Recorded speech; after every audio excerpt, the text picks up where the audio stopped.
Leaving my corporate job at 55 was the most difficult decision that I've ever made. There were things that I wish that someone told me before I actually left, and things that maybe I didn't quite prepare for as I thought I did. So there were things that I wish that someone told me before I made the leap. I'm sharing 3 crucial lessons that I've learned since walking away from corporate life. These tips may save you some time, some stress, and even money if you're considering making the move out of corporate life.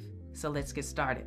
1. Test run your budget before you quit. One of the smartest things you can do before leaving your job is to test run your budget for at least 90 days. Why? Because until you see how much you actually spend and where your money is going, you won't know how to adjust for life after a steady paycheck. I know, because not seeing that paycheck come in can be a hard stopper. I know it is, and you may feel a little bit panicky, because I did. Remember, we prepared. What I mean about test running your budget is cutting down on expenses and seeing those sneaky little costs of things that you may have on auto pay, such as streaming subscriptions, unknowing things that you may have signed up for a long time ago, just forgot about it. Maybe it's connected to your credit card as well, and you don't look at the statements as often as you should. Big mistake, and I've done it, been there, done that. What I'm doing for that is I started using the Rocket Money app.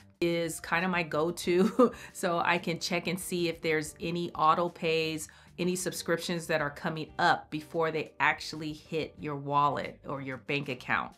So the Rocket Money app is really great way to just go through it for 90 days, I would say, even if, because I know that's a subscription, right? But it's definitely worth it. It organizes your expenses. It organizes even where your savings are going. If you have multiple accounts, I have a couple of different bank accounts and even investment accounts. So I kind of consolidate them there in one place so I can see what's coming in and out. And you can see if you're bleeding somewhere that you didn't anticipate for the upcoming month. The app also helps you with saving money. It will help you negotiate getting a better deal for any subscriptions, for instance, like your cell phone bill. I have auto charges that I had on Amazon, and so it made me look at those things were for the house or for my mom. It was coming out of my own bank account versus separating things that are just for her. So by canceling these unnecessary charges, I saved hundreds of dollars per year, and probably thousands, because when I look at it now, those charges have calmed down, and looking at the following month and the following month after that, I'm saving money. This other part of it is cut down on eating out. If you're one of those people like myself, I really enjoy being served, having a lovely dinner, and spending time and having that ambiance around, because you want to get out of the house. But usually that entails eating of some sort, or even having cocktails, whatever the case. So if you can cut that back, even if it's just like 25% or 50% even, would be great. Instead of going to dinners, we will go to lunches, and that cuts down on spending that amount that we would in a dinner. Could be $200, $300 dinners, and that can easily drain your pocketbook real fast. We set aside a budget for discretionary dollars, which is our dates, and sometimes we have our dates at home even, and would stream a movie, make some dinner together, and he's a great mixologist, and so am I. So, but I do have bouts of doing non-alcoholic cocktails, and you can make them really fabulous and not spend all that extra money out. You can also compare your grocery bill to your eating out in the month. At the end of the month, look at it and compare the two and see what you're really spending. If you choose to eat at home, which I always advocate 100%, even for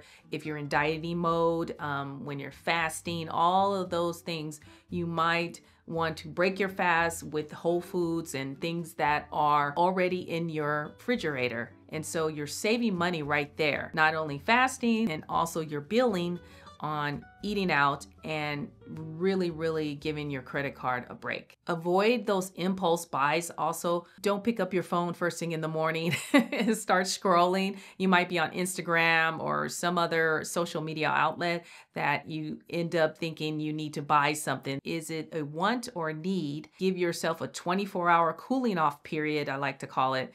Come back the following day and see if you really need it. 9 out of 10 times it's an actual want and not a need. Clothing, jewelry, those handbags, gadgets, a lot of electronic gadgets gets us in trouble. Do we have to always have the latest type of gadget, the latest cell phone, the latest camera, which I would love to have the latest camera. I use a lot of my camera time I can do on my phone. I'm doing this on an old camera I've had for the last 4 or 5 years, I would say. It's a Canon M50. That's a very reasonable cost of a camera that I made the money back. So there's a great return on the investment. And I think this camera is only about $500 to $600 versus say a $5,000 to $6,000 type of camera. I know that I'm not going to change out cameras anytime soon unless I can justify it with making money in my own business. And that leads me to the second thing, is to create multiple income streams. I wish I knew is that relying on one source of income, even savings or retirement funds, is risky. Life happens, and having multiple income streams is not just smart, it's essential for peace of mind.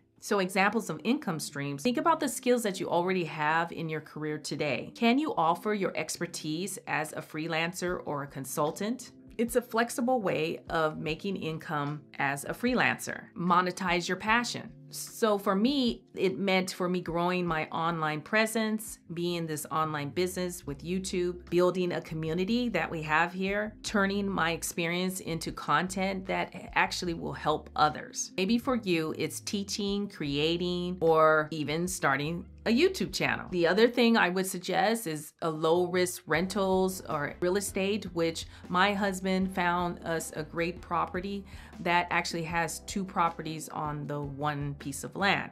And so there's a back house. The back house is a 1-bedroom and the front house is 3 bedrooms. So the back house, we do short-term rentals, and then the front house, we do a long-term rental. And with those combined income streams coming in with that one property, it pays for the mortgage and it pays extra money on top of that so that we can have some income. So the goal isn't to work endlessly. We want to work softly, right? It's to create flexibility and financial security at the same time. If you're looking at retirement, maybe a different questions to ask yourself. For me, I'm not retiring. I'm just doing something non-traditional and still building some income that I can bring in and take care of my household. I don't know if it's retirement yet. I don't think I'm actually ready. I think maybe in 4 to 5 years, I may slow down from doing YouTube, right? Or I may slow down from going after extra